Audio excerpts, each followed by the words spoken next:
About 3 or 4 seasons. They're up for sale if you want them. Let me see your identification. You don't need to see his identification. We don't need to see his identification. These aren't the droids you're looking for. These aren't the droids we're looking for. He can go about his business. You can go about your business. Move along. Move along. Move along.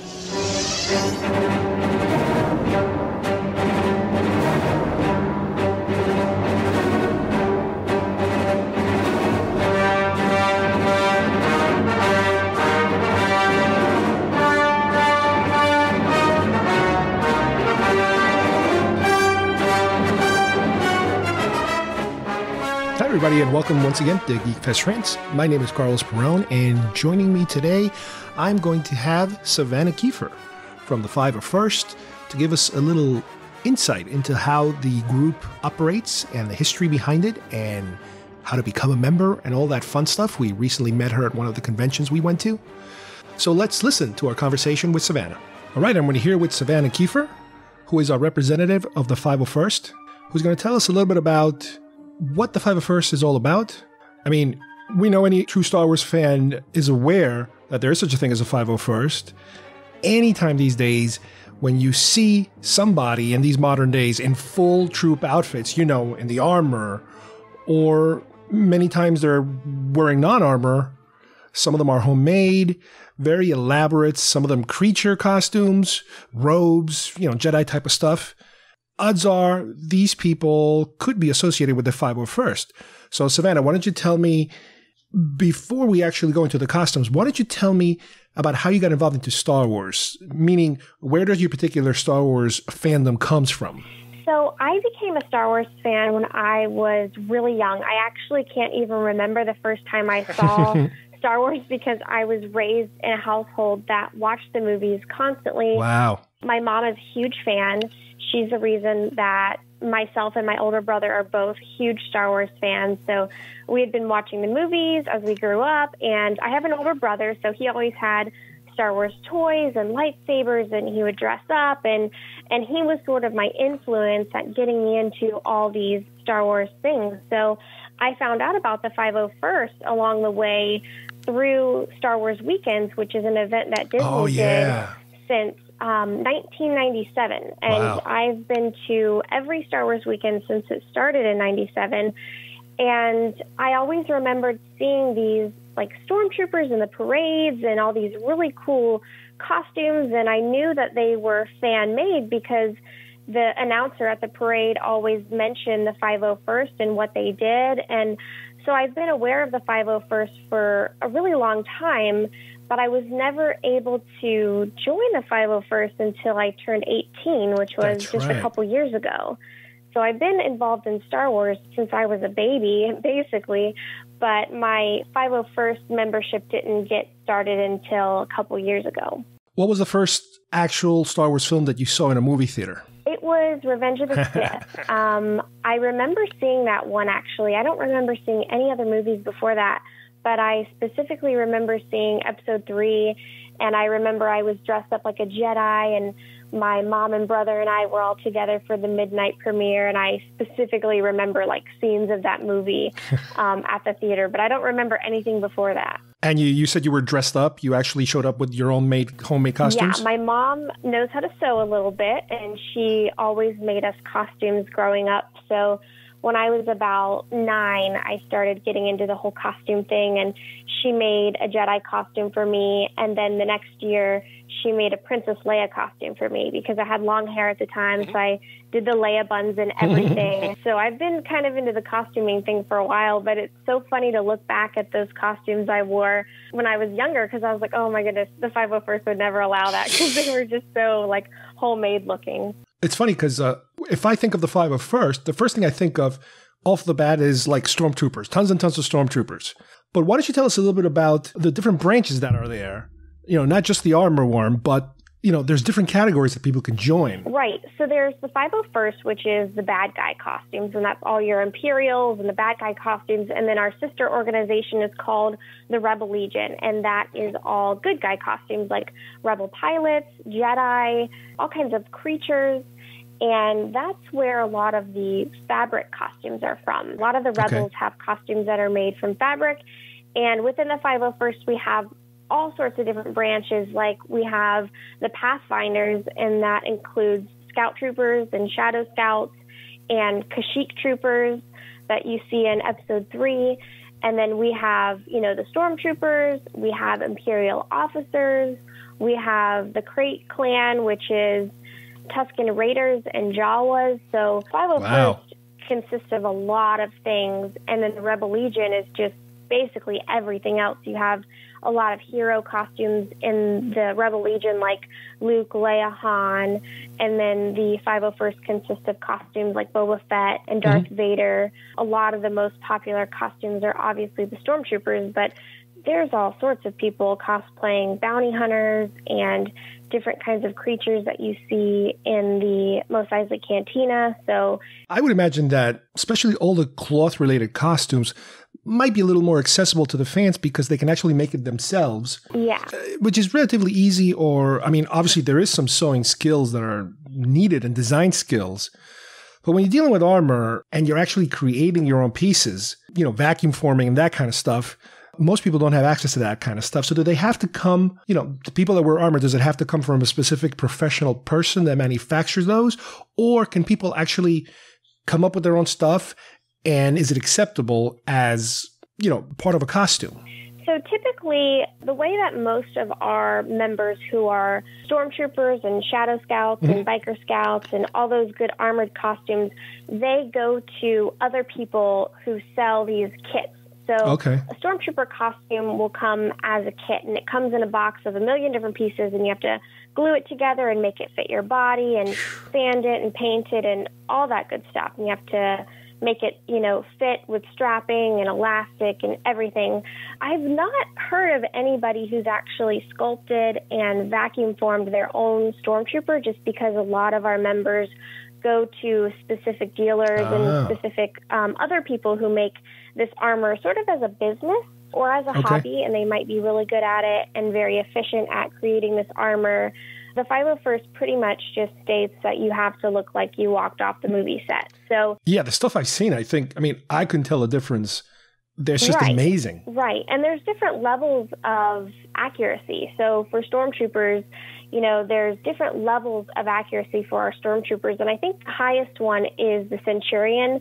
So they have to have like the proper latex hand plates, and their boots have to be kind of scuffed up. And it gets down to like super fine details. Super weathering the costumes and that sort of thing. Yeah. But if you want like just a plain, clean white Stormtrooper with the basics, you can join with that too. But all of the pieces just have to look as accurate as possible. Let me ask you something also. At what point did the 501st become involved with the charity side of the 501st? In other words, I know that in the past, there might have been legal problems with people manufacturing stuff, and then, you might run into licenses issues. But at a certain point, Lucas seemed to have been okay with the idea of letting people do this. Was it as long as it was for a charity that made it okay for everybody? Yeah, I think from the very beginning, the 501st committed its services to charity. And obviously, a lot of people join just because it's super fun. You get to dress up like Star Wars characters, so it's an awesome time. But the sole mission of the 501st is to bring awareness to organizations like charity events and different areas that need funding. So rather than charging a fee for our appearances, we ask that the event or whoever's ever coordinating this thing, that they make a donation to their favorite charity in the name of the 501st Legion. So we do a lot of stuff with Make-A-Wish. We do a lot of stuff with Give Kids the World here in Florida. So I think from the very beginning, it was a mission for the 501st to do this service for the greater good and not for just the fun of cosplaying. So our little tagline is, we're the bad guys who do good. So we're the bad guys of Star Wars, but at the same time, we are making smiles and helping raise money for really good causes. Cool. Now, you mentioned Star Wars weekends earlier. When they used to have Star Wars weekends, because obviously they stopped now because of the fact that the park is getting renovated and inundated with more Star Wars stuff. When they had those parades during Star Wars weekends, were those 501st people? Yeah, so about half of the Disney parade was 501st members, and then the rest of the parade was actual Disney cast members. And you could clearly tell in the parade who was Disney people and who were the 501st members. The 501st would start the parade with these huge banners. They would be holding banners that said 501st Legion, and then the Rebel Legion would follow them. And they also had banners saying that they were the Rebel Legion. And then the Disney people would come out before and after. So you could tell who we were and who they were. The Disney cast members were allowed to roam around a lot more and stand and pose for pictures during the parade, while we were asked to basically march. So we didn't wave a lot. We didn't smile a lot. We marched in formation down the main street. And I was able to do that for 2 years at Star Wars weekends. And it was like the coolest experience ever, because everybody's taking pictures of you and it's extremely hot, but it was so worth it just because it was such a unique event that we were able to do. Speaking of which, obviously, I assume it's a lot more comfortable to not have to wear the armor, but even with the cloth, does it still get unbelievably hot? Yes. I have 2 different costumes that I wear pretty regularly. I have a Jedi costume and I have a Shadow Scout, which has a flight suit and armor and helmet, and it's all black. So that gets super hot, and I don't have any fans in my helmet. Some 501st members with Stormtrooper costumes have a lot more room in their helmets, and they can put fans in there to give them a little bit of air circulation. And these are like what, like computer fans, like little tiny fans? Yep, they're super tiny little computer fans, and you just, hook them up to 9-volt batteries, and when those batteries die, you know it. But yeah, the fabric costumes get pretty hot as well, just because there's so many layers. There's a lot of layers to Jedi costumes that people don't realize. And with my Jedi costume, I wear plastic gauntlets, sort of after the Clone Wars style Jedi. And those get pretty warm because they're lined with foam so that they fit my arm properly. And so that gets a little warm, but obviously if you're wearing a helmet, that's worse because you're not getting as much airflow as you would if you were not wearing a helmet. I could imagine. Now, I don't know if you've ever experienced this, obviously maybe not in Florida, but what about cold? What about if they're trooping in cold weather? Are they warm enough, or do they have to warm up even more to wear more layers to keep warm? Well, honestly, I have never trooped in cold weather. I've done all of my troops in Florida, but my fiance lives in Chicago, and he's done some things in the snow and in the cold. And I know that some stormtroopers wear different Under Armour, and Under Armour is like the black spandex part under the armor that you see. And in Florida, a lot of people buy like super thin Under Armour that wicks away sweat and all that good stuff. But up there, when it's colder, a lot of people wear insulated Under Armour to keep them warm. But I know in Florida, when it gets cold in the winter, it's obviously not like snowy temperatures or anything like that. But a lot of people really like to troop in the winter months just because it's a lot more comfortable and you're not dripping with sweat as soon as you get suited up. Yeah, I could imagine. Now, my wife and I met you at MegaCon a few weeks ago. Why don't you tell me a little about what were your responsibility? Because I saw you a couple of times near the table, and then I saw you a couple of times. You were walking a giant Chewbacca it was amazing how tall that guy was. I guess he had some kind of stilts or something. Tell me about what you did during the convention, or what you normally do at a convention. Yeah, so I am the public relations officer for the Florida Garrison. So typically when I'm not at conventions, I am the person who responds to emails and Facebook messages or sends out tweets on our official Twitter account. But at MegaCon, I was sort of volunteering at the booth just to keep an eye on all the things we had there. We had several tables of helmets on display, and we had different sets that people could get pictures with. So I was there to keep an eye on those things and make sure nobody broke anything or took anything. And I was also there to give out information on the 501st. So if anybody came up and wanted to ask questions about our organization or how to join, I was there to give out that information. And then when I was walking around with Chewbacca, I was basically his handler because that costume, as you can imagine, can get extremely hot. And he's extremely popular because it's not every day you get to see a Wookiee walking around. So I'm there mainly just to keep an eye on him, and if he needs to get water, I will sort of escort him through the crowds and get him to where he needs to be and tell people, we can't do pictures right now.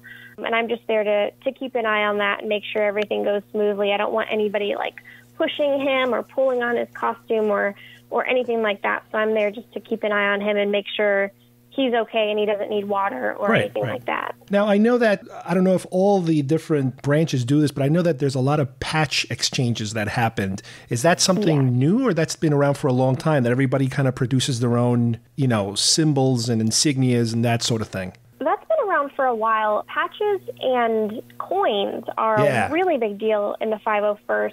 A lot of the different garrisons and squads create their own patch designs and coin designs, and it's really fun when you go to conventions like MegaCon or Star Wars Celebration, because you get to meet other members from around the world, and you can trade your coins and patches with them, and some people are diehard about collecting these, and it's neat to...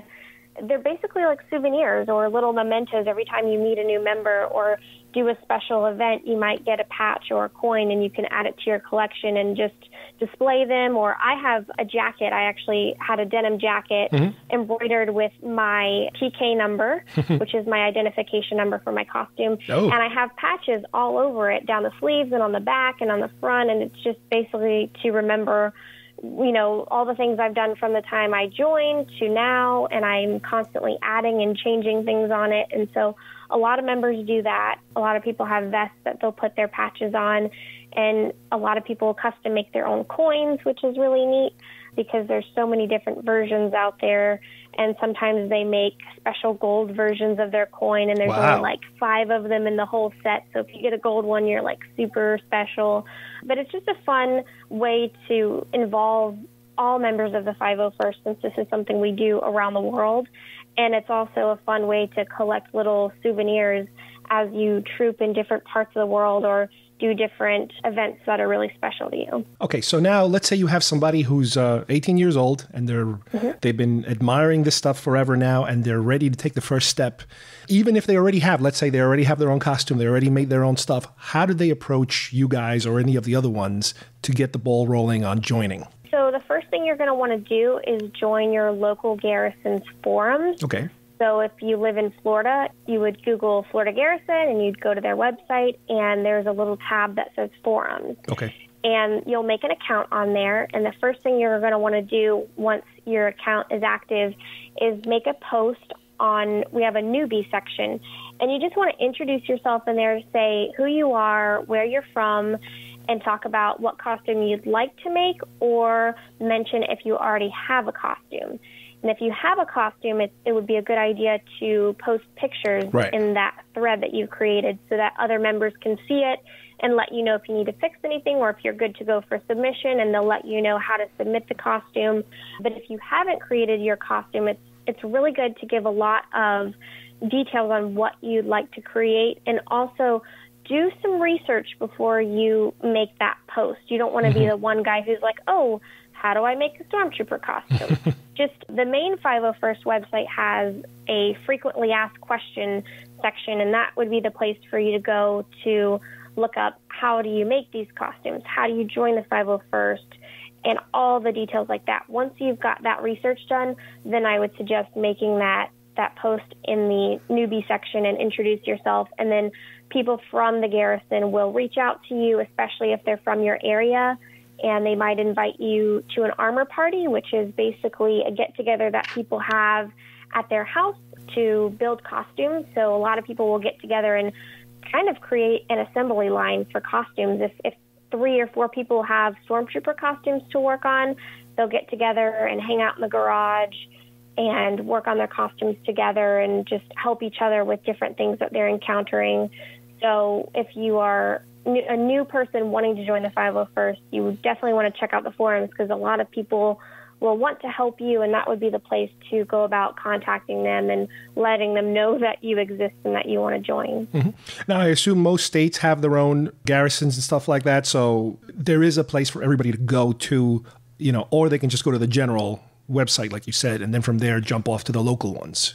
Yes. Okay. If you go to the 501st website, it's just 501st.com, there's a tab that says unit listings, and you're going to click on that, and it'll tell you basically where you would be. Not every state has a garrison. Oh.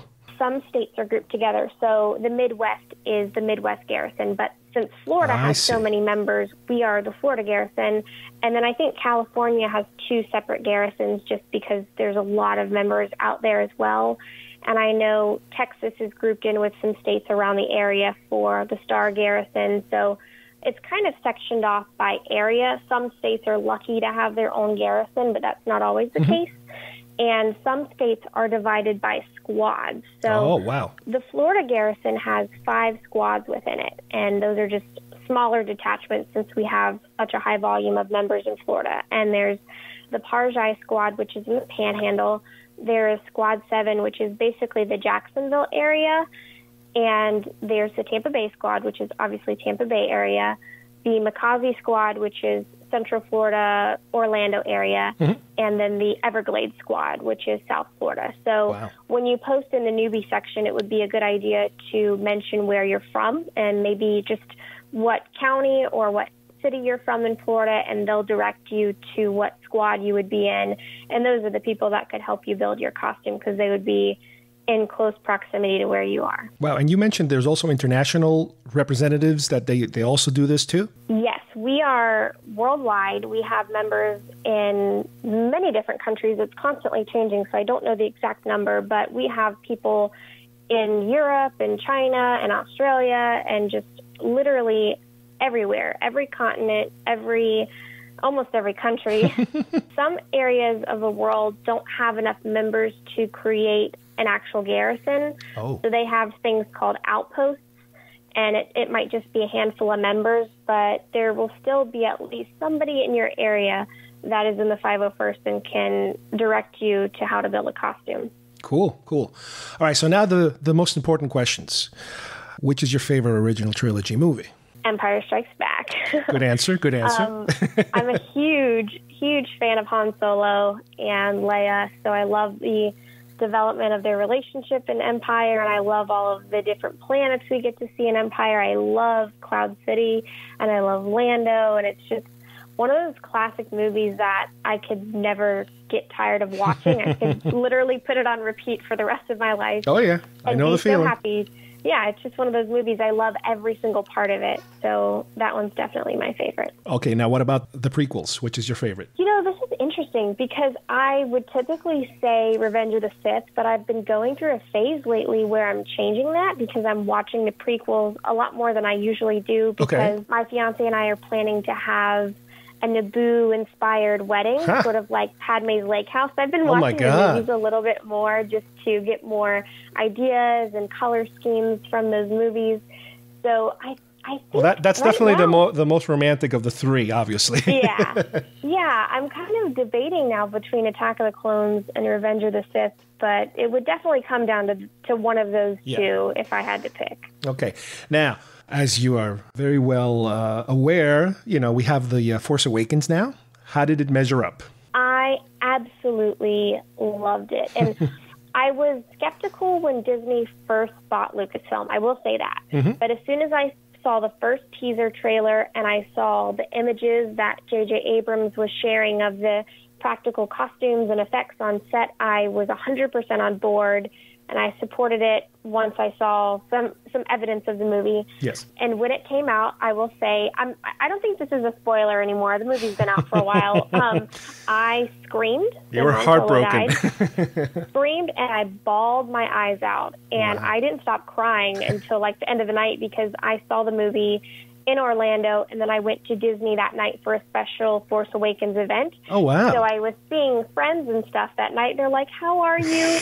How are you with Han Solo's death? And I would just start bawling again. So that part of the movie I did not like. I know it had to be done. They did it well, but obviously he's my favorite character, so it was tough for me to see that. But I'm so happy to see a character like Rey portrayed by a wonderful person like Daisy Ridley. I think she's such a great role model for boys and girls. She's the star of the film. Because, she's wonderful, and she did a great job, and I love John Boyega as well, so I was just so happy with that movie, and I'm really looking forward to Rogue One now that we've seen a little snippet of that movie. Especially, I would imagine, being a fan of Empire Strikes Back, that slightly darker tone, that's all over the Rogue One trailer. Yeah, and the trailer that we got to see was just chilling because the music was so good, and obviously costumers are happy because we've got you got so much to pick from there, yeah. I know.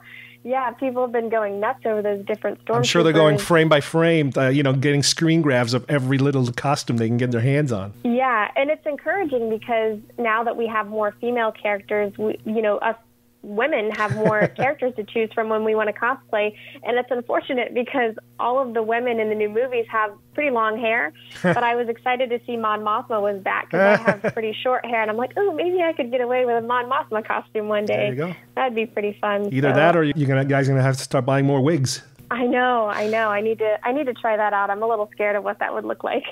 Now, how excited are you about all the upcoming Disney Hollywood Studios Star Wars changes that are coming? All the restaurants that are coming, the rides that are coming. It just seems like it's never going to end. I am thrilled. I've been going to Disney since I was a baby. I live really close to Orlando, so I've been an annual pass holder for a long time now.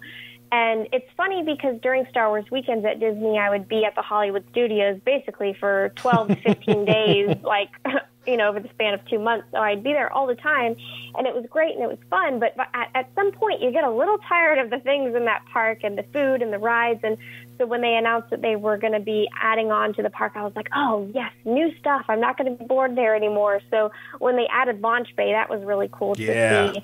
And they did a great job with that. So I'm excited to see how the rest of their, construction and all of Star Wars land goes. I've seen some of the concept art, and the Millennium Falcon ride sounds awesome. Oh, that sounds amazing. Yeah, since I'm a Han Solo fan, I'm like, well, this is perfect. This is my dream. I just want to pilot the Millennium Falcon. So I'm excited to see what happens, but I'm anxious. I'm just a little impatient because I want it now.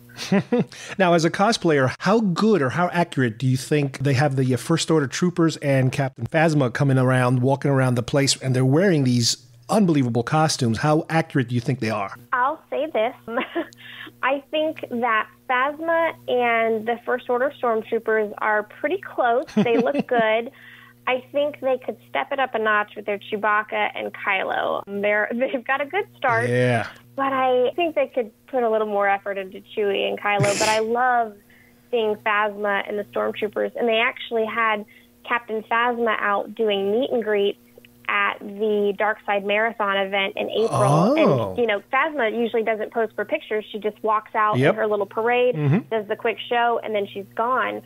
But before the races started every day that weekend in April, they had her out doing photos, and I freaked out because I'd been dying to get a picture with her and see the costume up close, and they did a great job with that. So I was really pleased that they did a little meet and greet, and I hope in the future they'll have like a permanent meet and greet with Phasma in the parks, because I know people just love that character and love the costume specifically. So I think they need to give that opportunity to everybody in the future. Yeah, I'm not sure, where they get their costumes from. I don't know if they're supplied by Disney, or I know there's a new company involved in making screen accurate costume replicas. I think it's Asimov or something like that. I forget the name of it. Oh, Anova. Anova, that's it. So I don't know where they're coming from, but I guess they have to be pretty realistic if Disney's going to, display them in public, under their banner. Yeah. The tough thing about Disney is that since they have so many cast members portraying these characters, they have to make these costumes to suit a variety of body types. Whereas in the 501st, we don't really share costumes. Your costume is your costume, so you can make it fit you perfectly. Like my Shadow Scout is tailored to fit my body and my body only. And whereas at Disney, they might have a handful of people in the same height range playing a character. So their costumes are good and they're really close, but I think they might have to tweak the accuracy a little bit just to give it more flexibility for more people to play that character at the parks. So they sacrifice a little bit of the quality for comfort, I guess. I think so, yeah. And their cast members are in the costumes for pretty long times. so that probably has a little factor to play in there too. Now, have you attended any of the Star Wars celebrations? Because we were at, Celebration 5 and 6 here in Orlando a couple years ago, and we are just waiting for next year. We already got our tickets, but were you able to participate in any of those? Yeah, my first celebration was Celebration 6 in Orlando, and I had the chance to go to Celebration 5, but that was before the Star Wars bug really bit me, and I decided to go on a surfing trip that weekend instead. So I totally regret that. There you go. Good. But Okay. whatever. I went to Celebration 6. I also went to Celebration Anaheim, which was my first celebration out of Florida. Cool. And that was fun. My fiance proposed to me on the Star Wars Cantina live stream, which was really, really awesome. Oh, wow. I wonder if I saw that, because I remember I was watching it from home. I might have seen it. Yeah, that was on there on, I think, Friday. And then I'm going to Celebration London next month, which is super exciting because I've never been out of the country before. I've never traveled that far. So I got my passport ready, and I'm super excited for that trip. And then I also have my tickets for Celebration Orlando. All so right. I'm planning on hitting all the ones that are announced so far, which is exciting. I just love Celebration because I'm primarily just a Star Wars fan. I'm a casual fan of other nerdy things like Marvel and DC, but just very, very, very casual. So when I go to events like MegaCon and other Comic-Con conventions in Florida, it's great, but I always want more Star Wars stuff, and it's great that Celebration is just Star Wars because it's so fun for me just to soak all of that in and not have to ignore any of the stuff that I'm not into. Because at Celebration, I have a major problem with time management because I literally want to do everything there. Oh, yeah. I could imagine just walking the dealer room would probably take about 2 to 3 hours just to properly go through every aisle. Yeah, and you have to do it several times because you'll miss things every time. I always miss things. And then I'll get home and somebody's like, oh, look what I bought at Celebration. And I'm just like, where the heck was that? Yeah, where was that? Yeah. And London should be great, too, because you also get access to a lot of British actors that normally don't come to the States. A lot of the extras and the background players, you actually finally get to meet those people, which is also very cool. Yeah, I'm super excited about that. They haven't announced anybody yet that I'm super excited about meeting, but I'm looking forward to, hopefully they'll announce more guests soon. And my only setback with this trip is that I'm going to Celebration for obviously Celebration, and then I'm going to sightsee in London, and then I'm also going to Paris for a little bit to go to Disneyland, and I'm doing this all out of a carry-on suitcase. So I'm living out of a suitcase for 2.5 weeks, which means I'll have very limited space for souvenirs. So I'm going to be on the hunt for teeny tiny little souvenirs from Celebration rather than all of the really big cool stuff that they're going to have. It's going to hurt. You're going to have to save that for Orlando next year. Yes, and that's awesome because I can just stick it in my car and drive home. Cool. Well, listen, this has been great. If any of our listeners want to get in touch with you, do you have any social media outlets that they can reach you? Yep, the best place to find me is on Facebook. You can find me on Facebook at facebook.com/thedorkydiva. And I'm also on Twitter and Instagram at Savanna_Kiefer. Cool. Well, Savanna, it's been great talking to you, and may the Force be with you. Thank you so much for having me. Well, this brings us to the end of today's show. I hope you enjoyed it. Just a couple of quick plugs here. Please take the time to take a look at MetroCon. MetroCon is coming to Tampa, Florida, and we'll be there to enjoy the show. Check out this anime and cosplay extravaganza from July 21st to the 24th. We're going to be there. Get a peek at its intriguing programming at www.metroconventions.com and look for a GeekFest Rants episode on the world of cosplay in the near future. And also, put down on your calendar, August 17th to the 21st, we are promoting the Mid-Americon 2, this is the 74th WorldCon convention, which is happening in Kansas City Convention Center, Kansas City, Missouri. The reason we're promoting this particular event is because one of our show friends, Charles Lippincott, is going to be there. He is the mastermind behind the merchandising and licensing of the original Star Wars film, as we mentioned on a previous show that we've done. He is going to be there recreating his convention promotional tour that he used to do back in 1976, 77, right before the movie came out, where he would display props from the film and have a slideshow talking about it, this is how they used to do things back then. But anyway, he's going to be doing that for the first time. If you happen to be in the area, this would be an absolutely perfect way of meeting Charles and getting to see that presentation that he did so many years ago, which again, it's not done like that anymore. If you're a real deep Star Wars fan, into the nitty gritty making of aspects of the film, this is perfect. And I believe this will also be available on video at a later time. So on behalf of everybody here, I'd like to thank Savanna Kiefer for joining us today from the 501st. And I'd like to thank you for joining us. And we will see you soon here at GeekFest Rants. Bye-bye, everybody.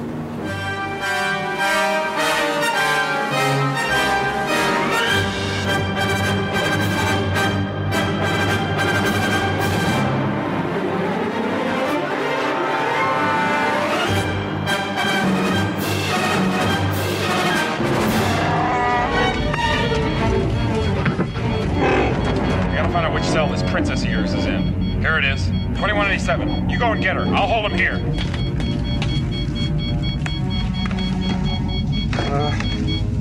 Everything's under control. Situation normal. What happened? Had a slight weapons malfunction, but everything's perfectly all right now. We're fine. We're all fine here now. Thank you. How are you? We're sending a squad up. Negative. We have a reactor leak here now. Give us a few minutes to lock it down. Large leak, very dangerous. Who is this? What's your operating number? Boring conversation anyway. Luke, we're gonna have company!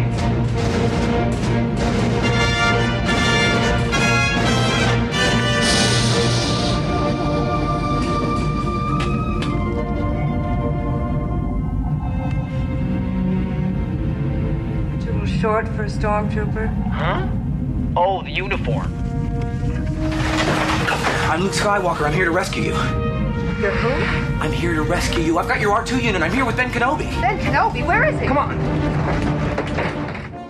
TK-421, why aren't you at your post? TK-421, do you copy?